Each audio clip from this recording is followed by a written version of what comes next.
We have amended from the Constitution with the Article 187 subsection 5 of the 1992 Constitution. Now, what is the role of the Department of District Assemblies in relation to the our Auditor General mandate? We are responsible to audit. We are responsible to produce two reports, which is the report of the account of the district assembly, with the internal general funds of the assemblies, which I will later brief you on that, and the report on management and utilization of district assemblies common fund and the other funds, sundry funds. Now, for the audit of the district assembly, we audit all the 16 regions, and it's done annually. And we have 250 metropolitan, municipal, and district assembly across the whole country. And we are responsible to review their operations and also to validate the financial statement at the end of every February. Don't forget that by law, they are supposed, all the MMBAs are supposed to submit their financial statement to Auditor General for validation. So it's only after the year end February that we go in and do the audit. That's good. Now I will not waste much time of here because the auditing process has been discussed by Auditor General. But I want to stress over here that we normally carry out an interim audit. Because don't forget that by the mandate of the General, we had a report to reach the Parliament at the end of June. So, and the MMDA are also to present their financial statement to us at the end of February. So, if you want to wait for February ending before you go into audit, there will be delay in submitting the report to Parliament. So, we do an interim audit in February, in September and October, and do the final audit in March and April, so that we can able to meet the deadline for submission of the audit report to Parliament. The process, I think, I've discussed already. Now, these are the laws that governs the audit of the MMBAs. There are so many laws: the Local Government Act, the Public Finance Management Act, the Procurement Act and its amendment, the Financial Administration Regulation, and then the financial, and then our own Audit Service Act 2000 and then Audit Service Regulation. There are so many laws, but these are the few issues that laws that I want to mention to you. Now, objectives also have been discussed by the earlier speaker, but we want to find out whether probables of our accounts have been kept, whether all monies collected have been fully accounted for, and rules and regulation are sufficient on collection and proper collection of revenue. We also want to find out whether monies have been expanded for the purpose for which they were appropriated and expenditure made as authorized. And we also want to find out whether programs and activities of the Assembly have been undertaken with due regard to economy, efficiency, effectiveness in relation to the results authorized and results achieved. So these are the main objectives that we want to arrive at in auditing the MMBAs. Now, as I said, we have two major reports which we produce: the management and utilization of the district common fund. And these are the structure of the audit. We normally give a summary of the funding recommendation and then the allocation of the common fund to the ministry and the MMBAs.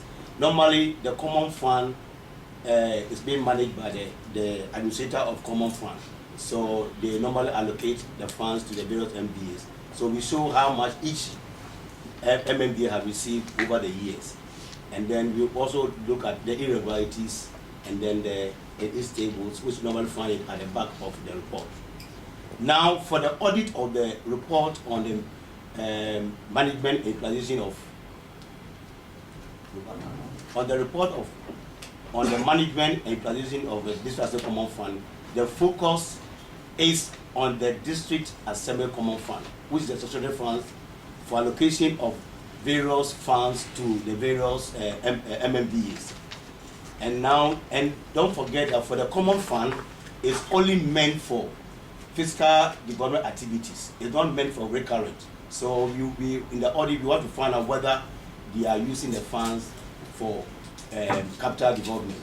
And then also, only a portion is meant for recurrent activities. At the end of every year, the administrator is supposed to cover guidelines for utilization of the District Assembly Common Fund.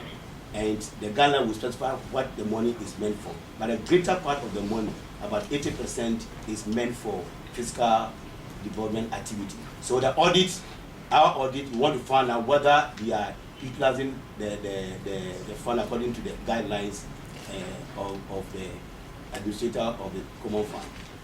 Now, we have given you a summary of irregularities for this report. So when you look at we have the cash irregularities, we have the contract irregularities, procurement irregularities, tax irregularities. Later on, I'll give you what constitute cash irregularities and other irregularities which are mentioned on the report. When you look at the report, you see that there have been a trend. Let's go to the trend analysis of the next page. Yeah, you'll see the trend over the years. We use 2014 as a base. So if you look at the trend, you see that for tax irregularity, there have been a constant reduction. And then for, even if you look at the procurement, it's only, procurement have been also it increased and reduced and is increasing. So this is the overall view of the trend for using 2014 as a base year. When you look at, when you look at the contract irregularities, you see that for 2018, it shot up from 500 to 1,162%. Simply because we asked our auditors all over the country to look at strategic contracts. Okay. And you know there was the issue of June Lion fumigation contract with other suppliers. So we did horizontal audits across the whole country. But that's why we found that there had been a higher jump from 500 in 2017 to 2018, or it's about more than 100% compared to that of 2017. Now, in respect of the report of District Assembly, which is the IGA with the internal funds, the structure is what I've been given out. That's where we normally report our funding in respect of opinion on the financial statement. And the focus is the preparation and submission of the financial statement. So we want to find out whether the assemblies are complying with the law in terms of submission and preparation of the financial statement. So that's and then as I said, when we talk about IGF, which internal general fund, we want to find out what are the source. So IGF comprises a lot of funds. We have under district, we have the rates, basic rates, licensing, we have the business permits, we have other communicating max taxes, land and royalties. These are all the IGF funds that they collect at the assembly. And they also have external fund coming from GOG, the grants, and the District Assembly Common Fund itself. You also have donor funding and other strategic funds, which we have it over there. There's when you go to assembly, a lot of donors support the assembly in their activity. So every year, when we go to audit, we normally have to audit the whole, both external funding, the GOG funding, and then the IGA. So they put all this together and they prepare their financial statement. That's why we come out with our opinion on the financial statement of the district assemblies. Now we have also given you the trend analysis for this report, which is given over here. What you will see that for there have been it's the same pattern compared to that of the other report, the report of the DBM. You see there have been a trend whereby there have been an increase and decrease. So, but with some of them, you see that there have been a reduction simply because there have been improvement in the system. So this is in nutshell the whole irregularities table in terms of the IGF accounts. Now, they are, as I said earlier, they are supposed to submit their financial statements to us for validation, and as of 2018, 240 submit their financial statement for validation as required by Section 80 of the PNF Act, and only 12 defaulted. And all the 240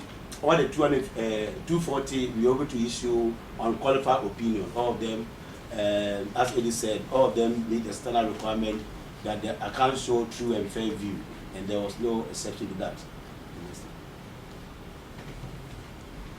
Now, this is the IGF performance for each region, and if you look, you can only see that it was only, should I say, central region that experienced a steady growth. It moved from 12, 14, 18 millions. But all the rest, there was other increase or decrease. But for central region, there was steady growth over the 3-year period. Now, when we talk about irregularities, some people thought that irregularities is actual loss.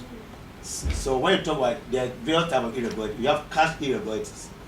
When you talk about cash irregularities, we are saying these are some areas that we found when you talk about cash irregularities. When you say unprecedented payment batches, it means that for every transaction, there must be a payment voucher. And that payment voucher must be presented for an audit. So if you are not able to present the payment voucher for an audit, you raise observation. So when you talk about cash irregularity, and one area is what? Unpresented payment voucher. Then when you talk about unsubstantiated payments, it means that all the supporting documents attached to payment voucher were not there. You can talk about invoice, receipts, statement of claim, all this might be attached to the payment voucher before we can say the transaction was complete. And there was instance whereby deductions, cost deduction for goods and services not rendered in terms of the this was still common fund. Some goods were source were deducted as source from the administrator of common fund, but the goods was not rendered. So these are the issues that we raise when it comes to irregularities. And we talk about misapplication of funds. And then lastly, misapplication of funds in terms of the fund not being used for an intended purpose. They are using it for other purpose than what was approved by Parliament. Then when it comes to IGF, you will find an irregularity related to the cash in terms of unaccounted revenue and then valuables. Officers, the revenue collectors will not account for money that they are collected from the public. And then value books are official documents used to collect receipts. So they will not produce for our audit. And when it comes, we have to raise observation on all these. So when you talk about cash irregularities, these are some of the issues that we raise in the report concerning cash irregularities. And then contracts, we also found that some of the completed projects not put to use.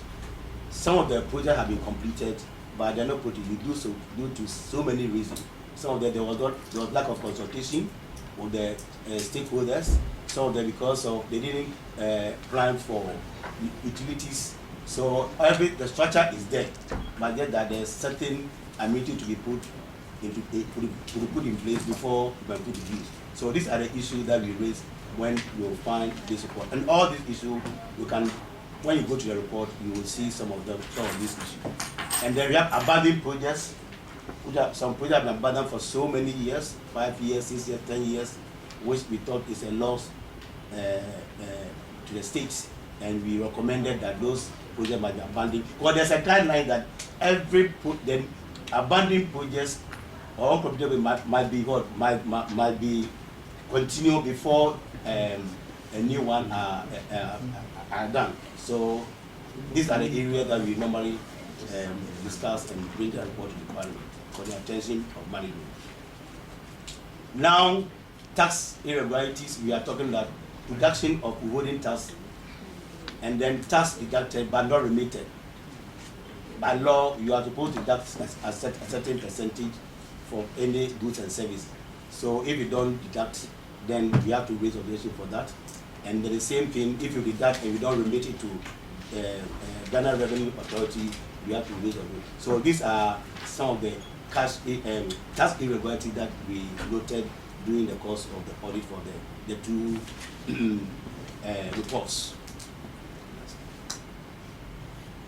Now payroll, and the payroll, everybody knows that payroll on earned salaries, and then non-payment of SNIT's contribution to SNIT itself. So these are the observations that you will find it on in the report.